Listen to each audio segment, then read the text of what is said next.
আমি 8 মিনিট যখন দেয়া থাকে আমি চিন্তা করি ঠিক আছে 6 মিনিট দিলাম আর 2 মিনিট তো বাড়াতে হবে, সেই 2 মিনিটটা যেন অ্যাড হয় সেই হিসাবে দিই। একটা বিষয় হলো যে আপনি এই সেলিম ভুঁইয়া সাহেবকে আমি সময় বরাদ্দ করে দিয়েছি এখানে 8 মিনিট, আপনি বলেছেন 6 মিনিট, উনি ক্ষিপ্ত হয়েছেন এবং আপনি বলছেন চিফ হুইপ হিসেবে টাইম বরাদ্দ করেন। তাহলে এখন উনি যদি আমার সাথে ক্ষিপ্ত হয় ভবিষ্যতে অসুবিধা না। কাজে আমি আমি আমি যে সময় বরাদ্দ করি আপনি সেই সময় দিয়েন তাকে, আর সময় বাড়াতে পারবেন না সেটাও তাকে বলে দিয়েন।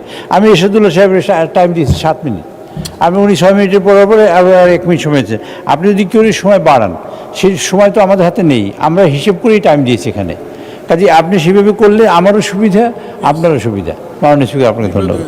আমি 8 মিনিট যখন দেয়া থাকে আমি চিন্তা করি ঠিক আছে 6 মিনিট দিলাম আর 2 মিনিট তো বাড়াতে হবে, সেই 2 মিনিটটা যেন অ্যাড হয় সেই হিসাবে দিই।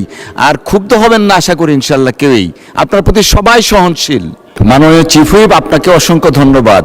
আপনি টাইম ফ্রেমটা করে দেন, আমি জানি যে 6 মিনিটের পরে আরও 2-3 মিনিট বাড়াতে হবে, সেটা হাতে রেখে আমি করি।